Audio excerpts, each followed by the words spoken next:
ഇതിപ്പോൾ ഈദ്ഗാഹും അതേ ഉത്സവപ്പറമ്പിൽ തന്നെയാണ് നടന്നുകൊണ്ടിരിക്കുന്നത്. അതന്നെ നമുക്ക് ലോകത്തിന് മാതൃകയാണ്. നമ്മൾ ഇന്നത്തെ കാലഘട്ടത്തിന് ഏറ്റവും വലിയ നമ്മളെ ചെറിയ കുട്ടികൾ പഠിക്കേണ്ട അതാണ്. കാരണം ഇന്ന് ഞങ്ങൾ ചെയ്യണത് അത് ഞങ്ങൾ ഇന്ന് ചെയ്യുന്നതല്ല, ഞങ്ങൾ എത്രയോ വർഷങ്ങളായിട്ട്. ഞാനിപ്പോൾ ഈ അമ്പലമായിട്ട് ബന്ധപ്പെട്ടൊരു 30-40 കൊല്ലം പോലെ ഞങ്ങൾ ഇങ്ങനെയാണ് ചെയ്തുകൊണ്ടിരിക്കുകയാണ്. ഞങ്ങളിപ്പോൾ അങ്ങോട്ടും ഇങ്ങോട്ടും പോകും, ഞങ്ങൾ സംഭാവന പിരിക്കാൻ പോകുമ്പോൾ അവരെ വീട്ടിൽ പോകും, അവരുടെ അടുത്ത് വാങ്ങുക, അവരുടെ അടുത്ത് ചെയ്യുക, എല്ലാ കാര്യങ്ങളും ചെയ്യുന്നത്. അപ്പം നമ്മളിവിടെ ഈ പരിപാടികൾ നടത്തുമ്പോൾ സ്പോൺസറിന് ഒരു വിഭാഗം സ്പോൺസറിനെ അവരാ ചെയ്തു തരിക.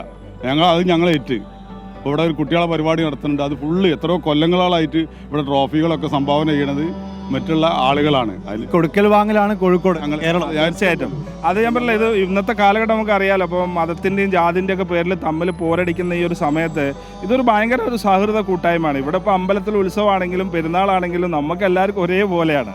അത് എത്രയോ വർഷങ്ങളായിട്ടുള്ളതാണ്. ഇപ്പോൾ നമ്മൾ കോഴിക്കോട് കിണാശ്ശേരിയിലുള്ള പാലിയേറ്റീവ് നോക്കിക്കഴിഞ്ഞിട്ടുണ്ടെങ്കിൽ ഒന്നിച്ചാണ്, എല്ലാവരും ഒന്നിച്ചാണ്, എല്ലാ കാര്യത്തിനും ഒന്നിച്ചാണ്.